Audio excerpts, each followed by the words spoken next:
네, 오늘 말씀은 사도 바울이 드디어 예루살렘에 입성하는 이야기입니다. 예루살렘에 입성하는 이야기. 그동안 우리가 말씀 앞에서 살펴볼 때 여러 그 제자들이 사도 바울은 예루살렘에 가면 안 됩니다.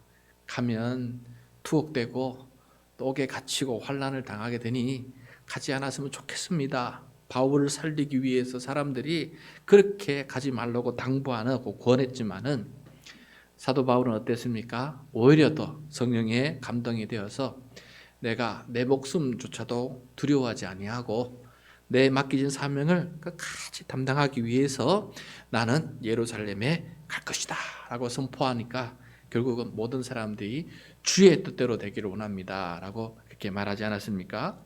그래서 드디어 사도 바울이 예루살렘에 들어가게 됩니다. 찾아가서 아시아와 유럽의 교회들로부터 받은 연보를 가지고, 굉장히 큰 돈이었을 것입니다. 연보를 가지고 예루살렘에 많은 과부가 있는 가난한 교회를 돕기 위해서 그 연보를 전달합니다. 예루살렘에 찾아갔더니 제2대 담임 목사 야고보, 예수님의 아우죠. 야고보가 담임 목사라고 있었어요. 야고보가 사도 바울을 맞이했고 그를 통해서 연보도 다 받아들이게 되었습니다. 그래서 이 사명이 다 했기 때문에 바울은 이제는 주님께서 나를 붙드셔도 순교하셔도 나는 아무런 원한이 없고 후회함이 없습니다 라고 그럴 찰나에 여러분 뜻밖의 일이 벌어지게 되었어요. 사람들이 예견한 대로 사도 바울을 붙잡고 그 다음에 잡아가지고 이 자는 율법을 흐트리고 성전을 모독하는 사람이다 라는 죄명을 붙여서 정죄해가지고 돌로 들이려 죽이려고 그 막한 소동이 일어났어요. 이 소동이 일어났는데 하마터면 맞아 죽을 뻔했는데 이 소문이 누구에게까지 들어가게 됐냐면은 그 지역을, 예루살렘 지역을 다스리고 있던 로마의 천부장, 로마의 군인인 천부장에게 이 소식이 전해지게 되었어요. 그래서 천부장은 자기 관할 지역에 소동이 일어났다고 하니까, 사람이 죽을 것 같다고 하니까 이것을 안정시키기 위해서 즉시 군대를 거느리고 출동해서 사도 바울이 맞아 죽을 그 순간에 건져내는 겁니다. 기막힌 타이밍에 하나님께서 또 이렇게 사도 바울의 생명을 또 살리고 있는 것을 보게 돼요. 그런데 사는 게 사도 바울은 목적이 아니었어요. 근데 왜 하나님께서 그 순간 천부장을 보내주셨을까? 그때 사도 바울은 이것이 바로 하나님의 뜻이구나 하고 천부장에게 부탁을 합니다. 천부장님, 잠깐만 저에게 시간을 주십시오. 천부장에게, 그리고 여기 있는 군인들에게, 그리고 나를 지금 돌로 쳐서 죽이려고 하는 이 모든 유대인들에게 내가 할 말이 있습니다. 시간을 주십시오. 기회를 주십시오. 그런 말을 어떻게 할 수 있을까? 저는 상상을 못했는데 그 잡혀가는 그 순간에도 사도 바울은 복음 전도, 내가 죽기 전에 마지막으로 한 번 더 복음을 전해야 되겠다는 그 일념밖에 없었던 것 같아요. 그래서 그 단에 올라가가지고 모든 사람들이 보는 앞에서 내가 어떤 사람이었고 율법에 충성한 사람이었고 예수쟁이를 잡아 죽이는 사람이었는데, 내가 스테반을 죽일 때도 앞장섰던 사람인데 저 다메섹에 있는 예수쟁이를 잡으려고 내가 출동하고 있는 도중에, 그런데 거기서 다메섹 가는 도중에 내가 핍박했던 예수님께서 나에게 나타나셔서 네가 나를 왜 핍박하느냐라고 물었을 때 누구냐라고 제가 물었더니 네가 핍박하는 예수라고 하면서 그 예수께서 나를 이방인의 사도로 삼으셔서 이방인에게 복음을 전하기 위해서 나를 사도로 삼았기 때문에 내가 지금 이렇게 복음을 전하고 있게 되었습니다 라고, 그가 어떻게 해서 예수를 믿게 되었고 그가 전한 복음이 무엇인지를 그 유대인들 앞에서 복음을 전할 수 있는 기회를 하나님께서 주셨다는 거예요. 그리고 사도 바울은 그 기회를 놓치지 않고 그렇게 복음을 전했다는 거예요. 그리고 그 순간에 그걸로 끝나지 않았습니다. 또 이거 종교적인 문제이기 때문에 천부장은 자기가 판단하지 않고 유대인의 종교 최고의 의결기관인 사내들인 공의회에 이 사도 바울을 데리고 갑니다. 거기서도 사도 바울은 대제사장과 서기관과 율법사 앞에서 똑같이 자기가 왜 이렇게 되었는지, 자기가 받은 복음이 무엇인지를 그 유대인의 최고 지도자 앞에서도 또 복음을 전할 수 있는 기회를 얻게 된 거예요. 그래서 예루살렘에 들어와서 사도 바울이 놀라운 일, 상상도 못한 이 복음 증거를 그들 모두 앞에서, 최고의 지도자들 앞에서, 자기를 죽이려고 하는 사람들 앞에서 복음을 전할 수 있는 그런 기회를 얻게 되었다라는 것을 보게 됩니다. 이 말씀을 보면서 여러분, 위기는 물론 위기로 끝날 때도 많습니다. 위기는 위기로 끝나서 큰 낭패를 당할 때도 있어요. 그런데 또 어떤 때에는 위기가 기회가 될 때도 있습니다. 그런데 오늘 말씀에서 보면은 위기가 어떻게 기회가 되느냐? 그 위기의 순간에도 사명이 반드시 서 있는 사람, 내가 어떤 일을 해야 되는지를 분명히 아는 사람에게는 그 위기도 사명을 이룰 수 있는 기회로 다가오게 된다는 것을 오늘 말씀을 통해서 깨닫게 됩니다. 예수님께서도 사도 바울도 그 위기를 그렇게 사명을 이룰 수 있는 기회로 만들어 가고 있는 모습을 오늘 말씀을 통해서 깨닫게 됩니다. 그래서 여러분, 우리의 삶에 있어서 여러 가지 힘들고 어려운 일을 당하기도 하고 위기의 순간을 당할 때도 있습니다. 또 대부분의 경우 위기는 우리에게 큰 낭패를 줄 때도 있어요. 그렇지만은 우리가 왜 살아가고 있는지, 내가 무엇이 우선순위인지, 내가 무엇을 해야 되는 것인지를, 이 순간에도 내가 무엇을 해야 되는지 그 사명이 바로 서 있는 사람에게는 예수님께서 도와주시고 자기도 그 사명 앞에 바로 서서 그 위기의 순간을 기회의 순간으로 만들어가는 이 믿음과 이 지혜를 오늘 보게 되는데, 이런 믿음과 지혜가 우리의 삶 가운데도 가득 넘치시기를, 매 순간 때마다 일마다 그러한 지혜와 믿음과 사명이 오롯이 서서 정말 주님께서 원하시는 것이 무엇인지를 잘 감당할 수 있는 그런 우리 모두가 되시기를 간절히 소원합니다. 마음이 열려있고 사명이 열려있으면 주님께서 그 위기를 그렇게 만들어 가신 줄로 믿습니다. 그런데 유대인 지도자들은 완악했습니다. 정말 완악했습니다. 그런 복음을 듣고도 그들은 그 복음이 그의 마음에 와닿지가 않았어요. 사도 바울은 복음을 온전하게 성취하기 위한 그런 기막힌 하나님의 복음이었지만, 기쁜 소식이었지만은 아무리 전해도 그들은 귀를 닫고 마음을 닫고 있었고 죽이기로 각오한 사람이다 보니까 도대체 그 마음 속에 이 마음의 문이 전혀 열리지가 않습니다. 그래서 과거에 스데반을 돌로 쳐서 죽였던 것처럼 이 바울도 더 화가 치밀어 올라서 죽이려고 노력하고 있는 것을 보게 됩니다. 여러분, 때로는 우리가 복음을 전해도 씨알이 먹히지 않고 오히려 더 강한 저항에 부딪힐 때도 있습니다. 그런데 오늘 바울의 모습을 보면은 실제로 천부장이든 로마 병사든 그 사내들인 공의의 지도자들을 어느 누구도 예수 그리스도의 복음을, 사도 바울이 전한 복음을 경청하고 받아들인 사람은 그 순간에 없었습니다. 그 전혀 기록이 없어요. 그럼에도 불구하고 사도 바울은 자기의 사명을 다하는 것을 보게 됩니다. 그래서 오늘 말씀을 통해 또 깨닫는 바는, 사명은 내가 할 사명이 있고 또 그 복음을 받아들이는 그 사람이 해야 될 일이 있다는 것입니다. 그래서 나는 내가 해야 될 일을 할 때 내 사명을 완수하는 것이다 라는 것을 오늘 말씀을 통해 다시 깨닫게 됩니다. 그래서 비록 벽에처럼 부딪혀서 주의 복음이, 권유가 그냥 반사되어 돌아오는 그런 순간이 있을지라도 우리가 해야 될 일은 내 사명을 다하는 것이다 라는 것을 사도 바울을 통해서 다시 한번 깨닫게 됩니다. 그래서 우리는 우리의 사명을 다하는 것, 이것이 귀한 사명이다. 비록 그것이 열매로 나타나지 못할지라도 내가 해야 될 사명이다라는 것을 오늘 사도 바울을 통해서 다시 한번 깨닫게 됩니다. 그래서 우리의 사명을 끝까지 잘 감당할 수 있는 저와 여러분이 되기를 간절히 소원합니다.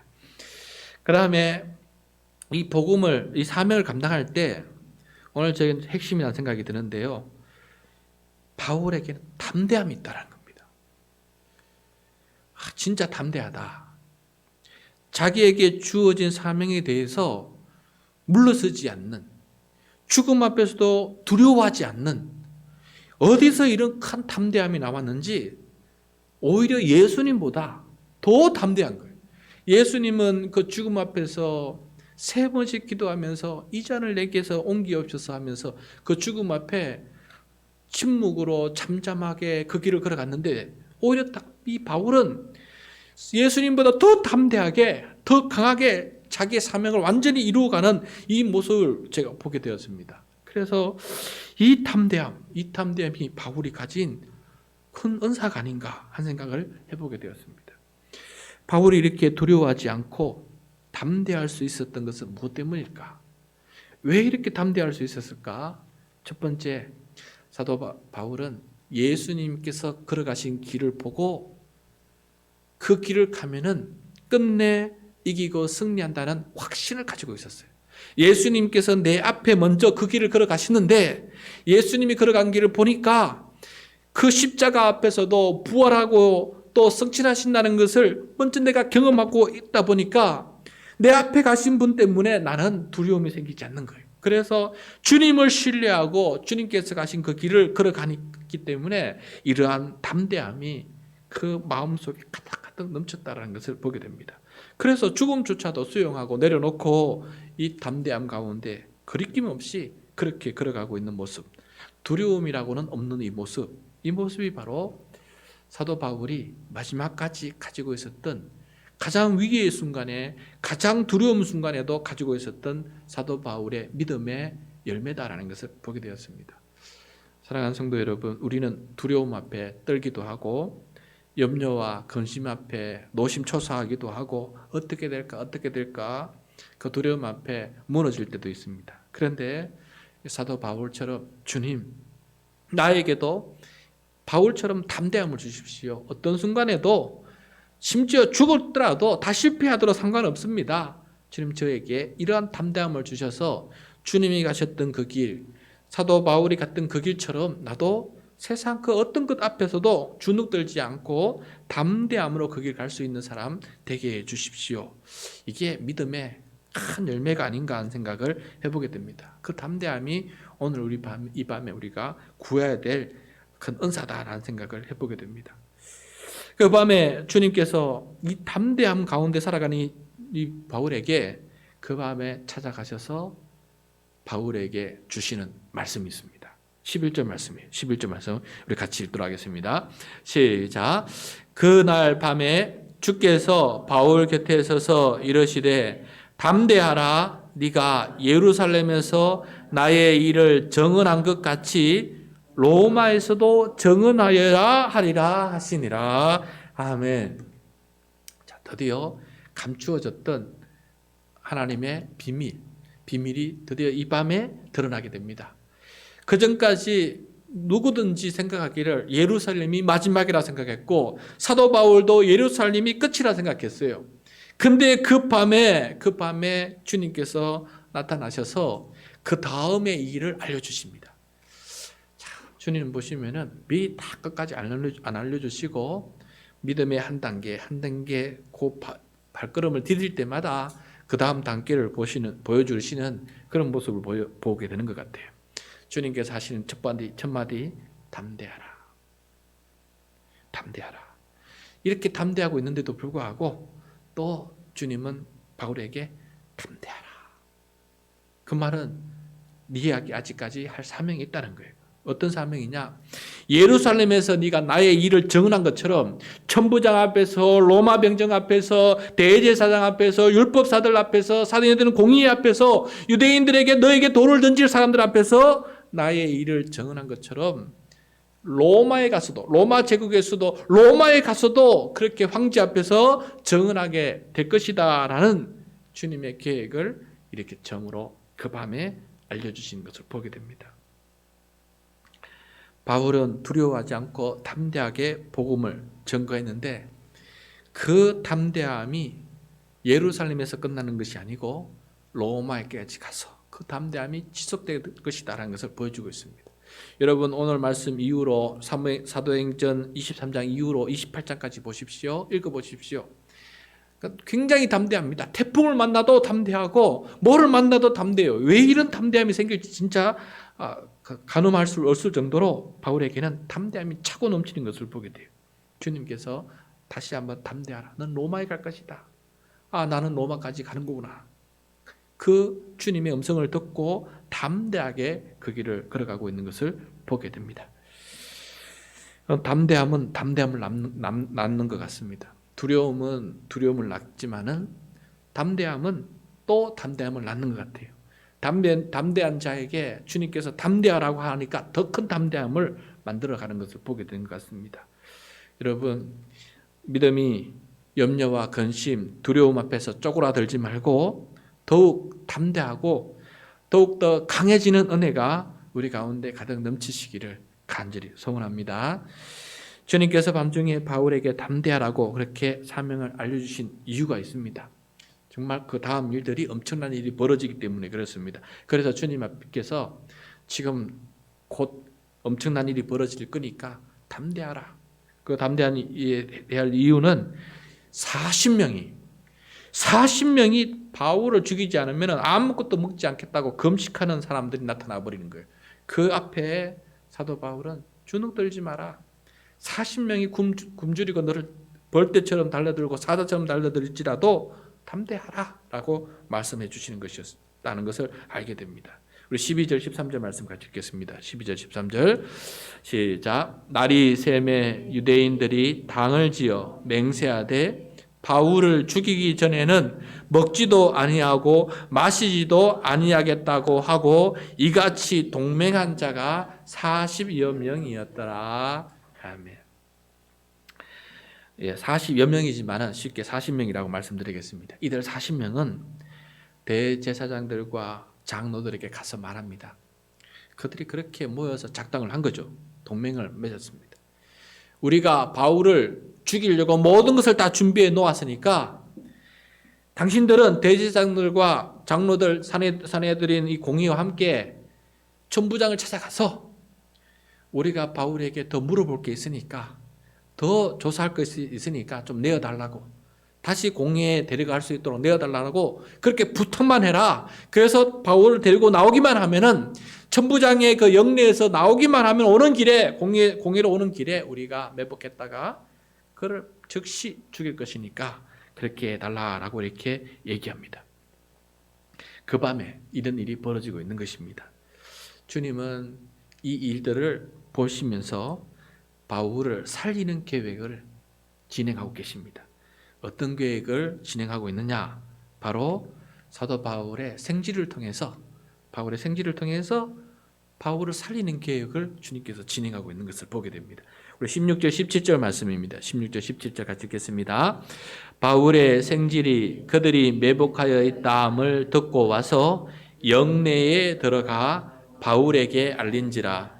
바울이 한 백부장을 청하여 이르되 이 청년을 천부장에게로 인도하라. 그에게 무슨 할 말이 있다 하니. 자, 생질이라는 것은 누님의 아들이죠. 생질이 찾아와서 그걸 어떻게 들었는지 생질이 들었어요. 들어서 영내에 들어와서 바울에게 알리니까 바울이 백부장을 불러가지고 이 청년을, 내 생질을 천부장에 빨리 데려가서 이 이야기를 좀 전달할 수 있도록 도와달라 했는데 백부장이 마음도 또 열렸어요. 그래서 백부장이 그 청년을 데리고 천부장에게 찾아가게 됩니다. 천부장이 이 이야기를 듣고 난 다음에 마음이 어떻게 되었느냐? 적극적으로 바울의 생명을 살리려고 그에게 모든 할 수 있는 일을 하는 것을 보게 돼요.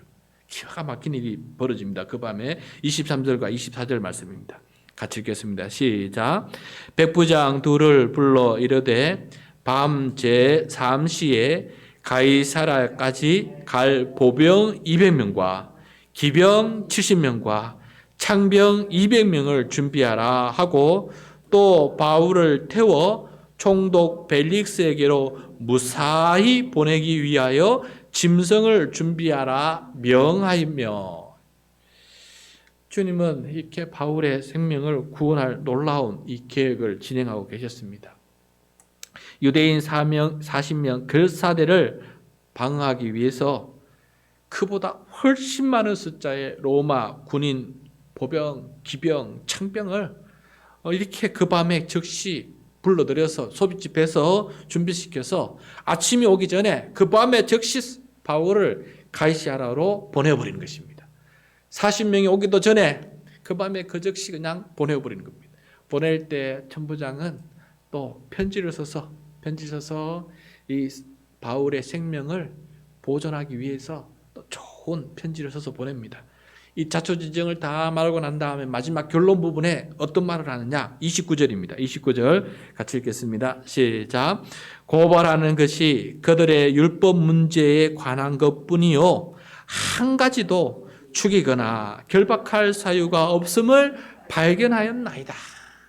그냥 죽여서는 안 됩니다라고 하는 이런 이야기를 이 편지에 써서 그 밤에 그 몇백 명의 군인들과 함께 이 바울 한 사람을 살리기 위해서 그를 호위해 가지고 이 진서를 가지고 그 밤에 가이사랴로 보내고 있는 일을 보게 됩니다. 천부장을 보면서 저는 그런 생각이 들었어요. 세상 정치인보다 믿는 사람이 더 악한 모습으로 살아갈 때가 있는데 그런 모습이 참 부끄럽다라는 생각을 해보게 됩니다.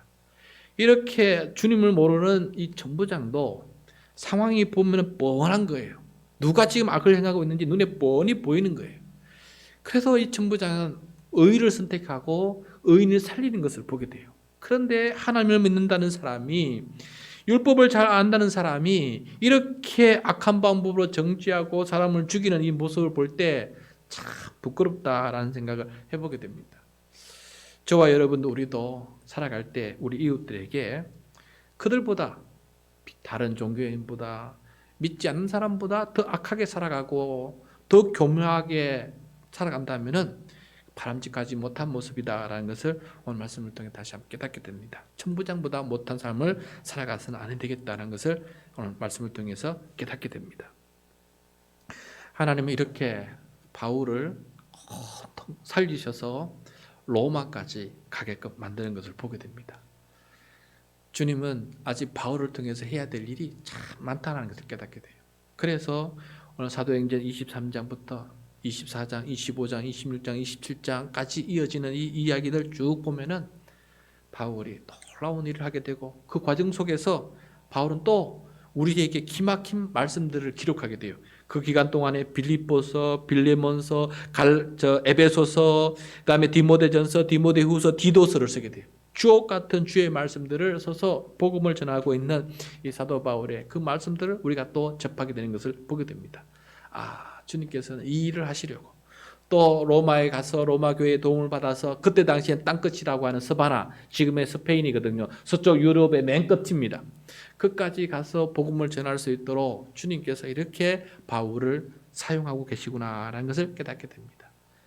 사명에 철저한 사람, 담대하게 그 사명 앞에 서는 사람을 주님께서는 이렇게 끝까지 사용하고 계시는구나라는 것을 깨닫게 돼요. 사랑하는 교우 여러분, 살고 죽는 것은 주님의 뜻에 달려 있습니다.